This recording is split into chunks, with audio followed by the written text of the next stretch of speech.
I want to preface this video with this. I can't tell you what to do, but if you are at all willing to listen to someone like me, a nobody on the internet, please turn EXE chants back on. So many lobbies that I have gone to are just filled with negative ones across the board. And I get it. I really do. I really do get it. Survivor is fun to play, and Killer is not fun to play against good survivors. But I really don't want to be the only person willing to actually put up with that. I know it's in the title of the video, that's why you're here.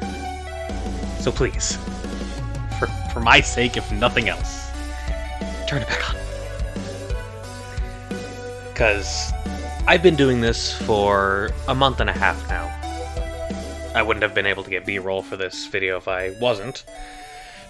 I'm not good, necessarily. I mean Sonic, mostly, but he's usually gone before I can even see the loading screen. But I do have fun with it. I can play most of the characters with some degree of competency. I've got basically all the outfits and color palettes and stuff outside of the Outcome Warrior stuff, which I don't think I'm going to get before 0.2 releases, if it releases. And I think it's safe to say that I'm part of the community. However, I would like to play Survivor at some point. I really would, and I think it's a crying shame that half of the game is neglected by pretty much everyone that plays it. Not everyone, pretty much everyone.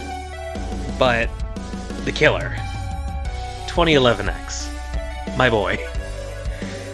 They did not give you a good hand. Which really sucks. Like, I appreciate him for what he is. Like, warts and all, you know? He's really hard to play, but I think he deserves a chance to be appreciated for, you know, what he is right now, and I, in this video, am going to try and do that. Now, that being said, I don't usually manage to get anything above a B rank playing this dude. Because he's hard. He's hard to play, especially against a good team of stunners. You just can't hit anything. Like, you're slashing and slashing, you're spamming mouse 1, and I know you're not supposed to, you're supposed to time your attacks, but by the time you do try and time it, they're already in the air or behind you. And, like, you can predict that stuff, but, I don't know, I feel like M1 spam kind of gives you a sort of safety net when you're trying to track people's movements. And then halfway through the chase, you just get blindsided by somebody else. It's hard, and I understand that. I rarely ever server wipe. But at the end of the day, it's not bad, necessarily. Because, I mean, at the end of you're still playing the game. Which is what basically everybody would have you believe with having EXE chants turned on, is that it's a horrible experience to play. Well, maybe that's hyperbole. Whatever, it's bad, and, like, nobody wants to do it. And, you know, it kind of gets into your head that, man, if these all people don't want to do it, why the hell would I? People always whine about how bad 2011X is, and, I get it. I mean, they're waiting for the new Killers to release with the 0.2 release, but I get it. I get the frustration. I'm gonna be totally honest with you, they really should have had another Executioner available at release. Because having only the one dude every match, it gets tiresome. It really does. It's not even a thing of like, oh, he's bad to play. He's bad to play partially due to the fact that, like, there's nothing else to play. There's no variation, and all you can really do is try and work around the only option you have, which sucks. Because there's only so much you can do. However, I do think he's fairly balanced for what he's trying to do. If you play him right and play him smart. And also target Metal Sonic and Cream. I'm sorry, okay? If you leave Cream alone too long, she'll just heal everyone back to full, and Metal takes barely any damage from your normal swings if you don't hit him while he's healing. But that's what he's designed to do. That and catching people by surprise. Look, say what you want, but running around in circles in the center of You Can't Run proves that he's not built for multiple targets at once. I think it's fitting, considering his method of killing from the original Sonic.exe, and I'd be lying if I said it wasn't funny to think that as soon as another person gets involved, X just gets curb stomped. So how do you play such a bad character, you might be asking? I have no idea why you'd be asking me that. Were you not listening earlier? I suck at this. But I have at least watched half a YouTube tutorial, so I'm gonna tell you how I play the Bloody Rat. Okay, first off is abilities. I'm gonna make this quick because I know I'm treading old ground here, because everybody knows what this guy is about. They know his kit, they know the tech, roughly. I still struggle with it, but I do know about it. Yeah, you're not new to this, but if you are, this should give you a good idea of what you're getting into. So, abilities make the character, and X is really no different. He's got 4 cooldowns and a standard attack that does 42 damage per hit, nearly half of a health bar. The first ability is Invisibility, which does exactly as it says it will. You become invisible, move much faster, and can't be hit by stuns. However, you can't jump. While invisible, getting within a certain distance of a player, I would say how close, but the wiki doesn't actually say. Getting close to a survivor will highlight them in red, and list the character along with the keybind at the bottom of the screen. Pressing that will have you teleport behind them with 2 seconds of end lag, meaning you're a sitting duck for stuns. I can say more about how I try to use this, but I'll save that for the section about playing X. The second ability is Charge. Pretty straightforward. You flash red a couple times before flying in the direction your camera is facing. It takes some getting used to, but it works pretty much like the drop, dash, and peel out do, so if you're at all familiar with Sonic, like I am, I don't think this will really be difficult to get the hang of, you know? Grabbing a survivor. If they don't counter you, we'll put them into a QTE while doing 2 damage per second until they escape, get downed, or someone interrupts with a stun. I know I said I would talk about this later, but don't grab someone with other survivors around until you know they're on cooldown. It's just a quick way to get dogpiled. Like, basically, at that juncture, you're just asking for a beatdown. Okay, third, God's Trickery. I feel like this used to be a lot more useful when the game was new, and a lot of new people were getting into it. Basically, you disappear and send colored clones of yourself to 4 players. The color of the clone indicates what you need to do to not be hit. So, if I'm looking at this correctly, blue or distorted means to stand still, black means to jump while standing still, and orange means to just keep moving, just move around and stuff. You can jump with blue and distorted, and as long as you're not like moving, you just like jump straight up, it doesn't count as movement for some reason. Out of the 4 your clones target, only one of them will be the lucky recipient of the Yowie Hands killer.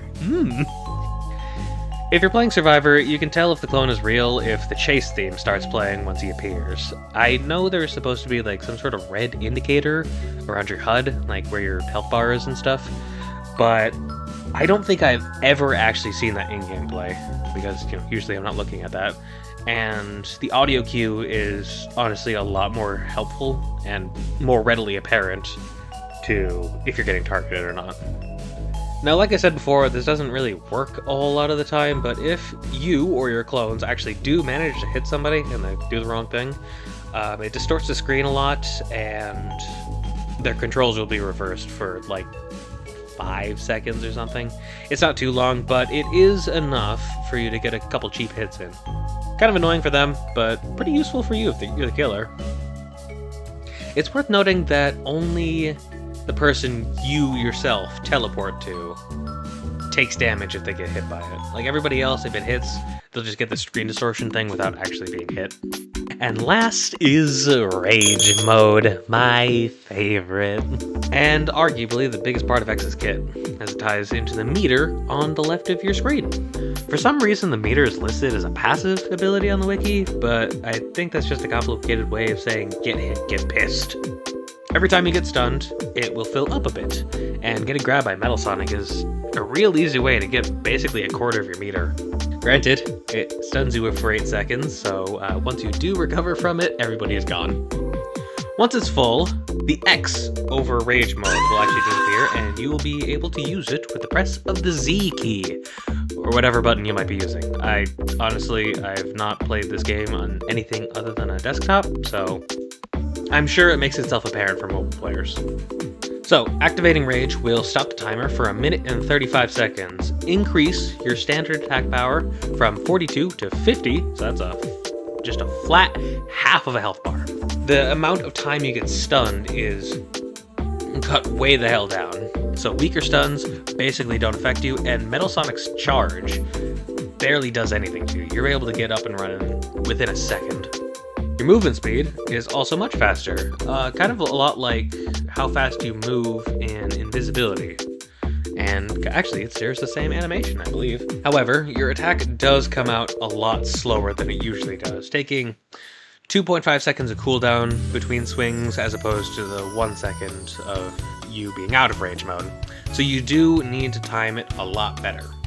It's not saying a whole lot, considering, you know, to hit them whenever you feel like you can. That's kind of the thing I go for. I go for vibes, honestly. I suck at playing Eggman. I don't have a master plan, I run on vibes. I have no thoughts in my head outside of play my game. Let's see, anything else that I'm forgetting about Rage Mode? You can't use God's Trickery. I should mention that. It's just not even able to be used. It's not really a huge deal considering you're already super fast, and the survivors tend to group up a lot of the time, so if you find one, you'll find like 4 or 5 others. And Invisibility confuses me. Instead of being outright inaccessible, like God's Trickery is, it Fucking gaslights you! during Rage, all it does is show you where everybody is and slow you down to a crawl, which easily wastes what feels like 10 seconds of your precious time in Rage. I mean, if you've lost track of everybody, sure, it couldn't hurt to use it, but you're better off just using your increased movement speed to find them because the maps are only so big. Except for you can't run again. X's Castle is fine. It's like a mid-sized map and there's not really a whole lot of places to go, but in You Can't Run, there's a lot of passages that are in the background that nobody uses. Nobody uses. And if somebody's there, I will never check, and I will only know if I use Invisibility. But it is only then that you should be using it. Because like every 30 seconds or something, Rage Mode already gives you an indicator of where everybody is without even needing to press the button. So if you can avoid using it, do so. And pray to God you're not playing on You Can't Run. I hate that map. Now, with all that junk out of the way, time for the more opinionated stuff. I will actually start with thanking the devs for a nerf. Shocker, I know, but 2 minutes and 30 seconds for Rage Mode is a lot to deal with, and it felt like it made the Executioner's job way too easy. I'm not good with Executioner. I will say this until the day I die, but it bears repeating. I'm not good with him. I get mocked in lobbies full of sweats. I'm not okay. But 2 minutes and 30 seconds of Rage Mode, it just isn't fair for anybody. Because like the timer stopping, and combined with the higher speed and damage, like it makes it look good. But I think the new time is a lot more manageable for both sides. And it doesn't make rounds drag on for so long. Believe me, people can still make good use of Rage, even with the reduced timer. I have seen lobby wipes happen within that time span. And I should know, because I get my ass kicked by these guys 2 hours out of a 4-hour session. Like, the people who do still play EXE, God bless their souls. I hate them. I fucking hate them. Because they're good. They're really good at what they do. And while I'm over here seething on the couch, I can't say I don't respect them. And it's a performance I could only dream of having. I don't think I've had a server wipe in like a month or something. But anyways, on to the mentality part of the actual mentality section. Tip number 1 for playing EXE. Try and predict their next move. The go-to way of trying to juke somebody is typically flipping around, jumping over them, and going the other way suddenly when they don't expect it. So when they hit, when they use their attack, it is in a place where you no longer are. Granted, with Roblox's hit detection, it might not always work, but it is mostly reliable. And you, as the killer, need to try and predict that. So, if they're going for a while, if they're just running, they're running and running and running, flip around. Just randomly. So if they try and juke you in that way, they'll jump into your loving, hyper-realistic arms. Now, sort of connected to this, don't be so hasty. This is tip 1.5, don't be so hasty. I learned this fighting an Eggman that I don't actually have footage for once, but they love to abuse their double jump. And there's a lot of Eggman spots that are really, really annoying.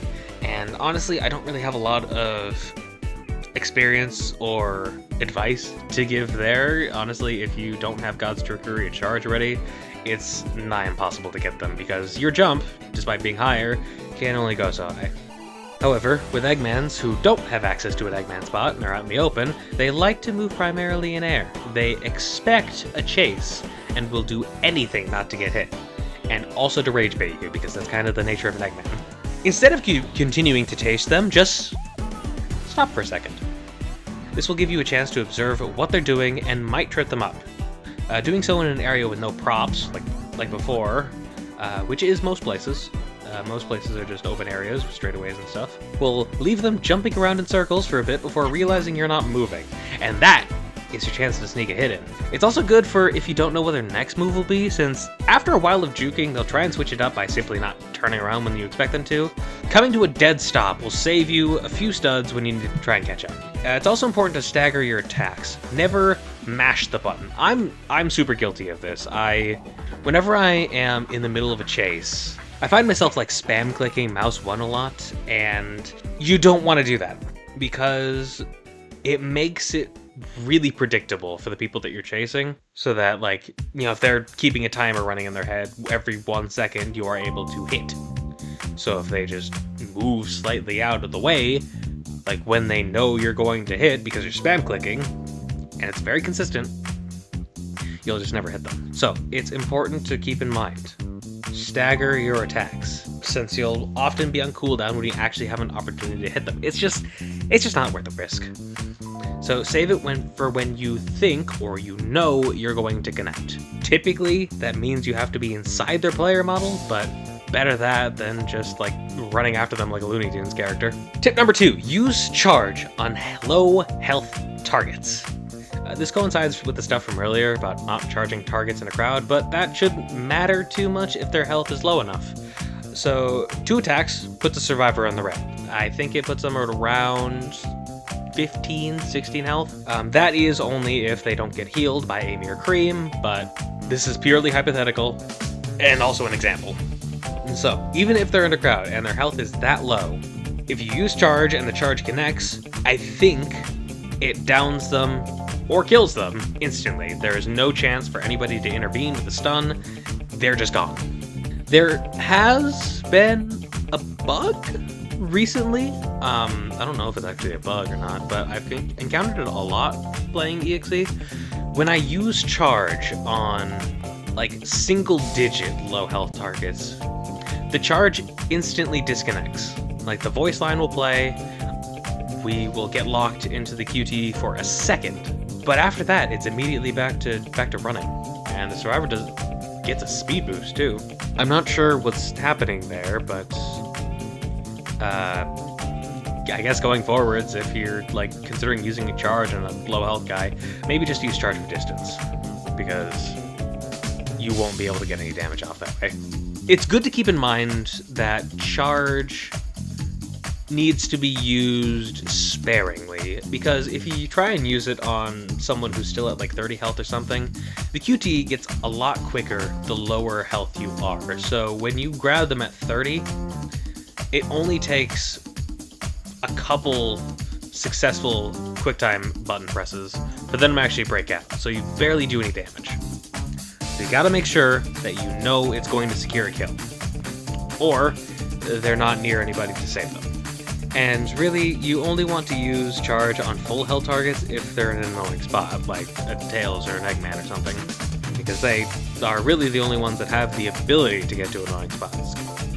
Tip number 3, abuse invisibility.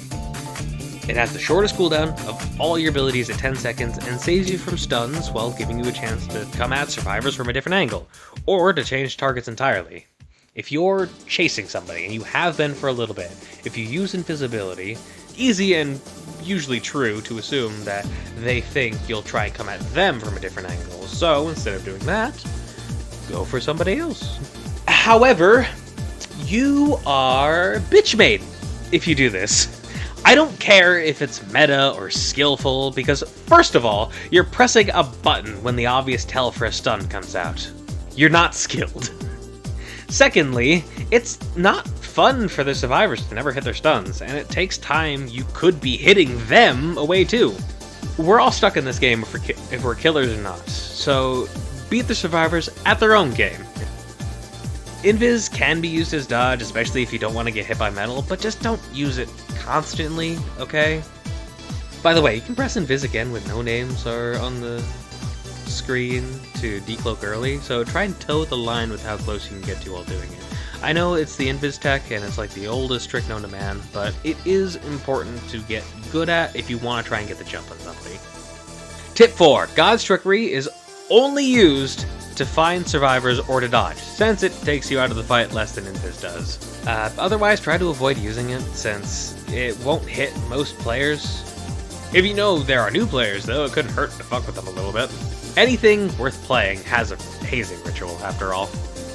It's also useful for if you need to switch targets, because if you've been chasing one dude for a long time, and they are breaking the ankles, like they are breaking bones you didn't even know you had, it might be time to switch targets. You don't want to spend all your time chasing one dude you might not ever hit.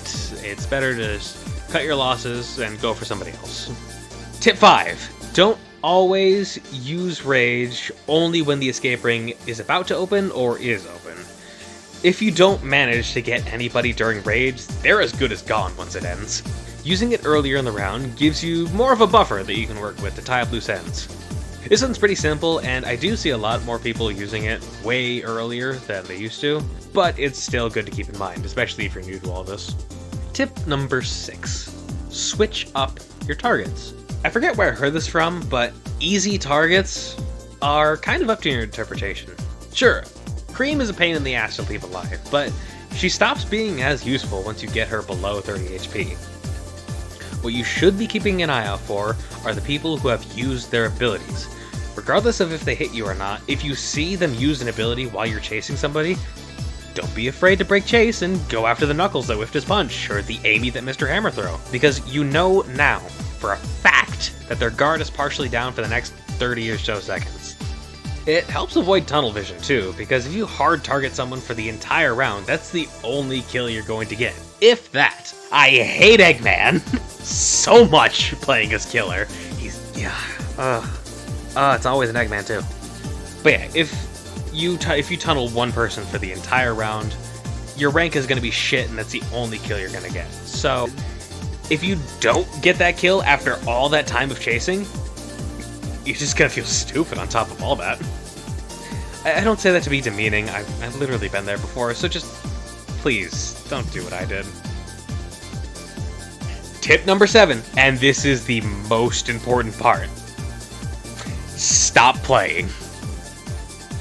I am being 100% deadass right now. A lot of people complain about 2011X because he's the only killer, and it's not fun to play against a good team. A lot of people clown on those actually willing to play killer, even though they're too scared to do it themselves. And if you're not having a good time playing killer, and are struggling to implement the previous tips because you're getting shit stomped and just not having fun with it, all while eyeing the button that would save you from playing as this dog shit executioner if you just would press it, just stop playing. Just put the game down, take a break. It's just a game at the end of the day, and one that's very early in development. Look, your fun is the most important thing, above all else. It's easy to get burnt out playing a game like this. and only playing Survivor can only help so much with that. I've kind of been going through that myself right now, actually. Just playing so many games as the only executioner in lobbies that are just full of sweats, or what feel like sweats, because I'm just getting curb stomped. It's rough, but it is partially a mentality thing. It's easy to say that you're not going to let it get to you, but it's another thing entirely to try and just take a step back, take a breath, and remind yourself that it's just a game. Besides, there's plenty more to do on Roblox alone, and that's more than enough to let you unwind a little bit. The game will still be there when you're feeling ready, and in a better headspace. Besides, the new update is around the corner, presumably, so you'll have more options before you even know it. So, relax, just try to enjoy playing 2011X for what he is, a jump scare simulator who has to play just as smart as his opponents. And not every match has to even be taken seriously either. Make a dance circle with the survivors, except Metal Sonic, who always seems to hate this idea. You'll have time to kill them later. Don't be afraid to use voice and text chat either. You lose precious seconds, but if you're already stunned, a little flavor text is nice, and it keeps the lobby interesting for you and the survivors. It's so boring to have a chat that's just entirely devoid of life, and even if people are being assholes, at least it's a vibe. Plus, it's just fun to babble while you're trying to murder people. If you're especially in character, you might even throw out a line or an insult that gets the survivor to pause and let you sneak in a hit for free. The lobbies that never talk are just so boring and dull. And overall, it's just less fun when everyone's sweating their ass off at all times over an edgy Sonic the Hedgehog game. It's not that serious. And putting that much time into 2011X can't be good for you mentally. If that's what's fun to you, more power to you. You'll forever be better than me at the game. But I'm not really in it for the rings or the professional skill. I'm in it to remember the time that I spent. So get out there and have some fun with it. And make sure someone regrets playing Tails.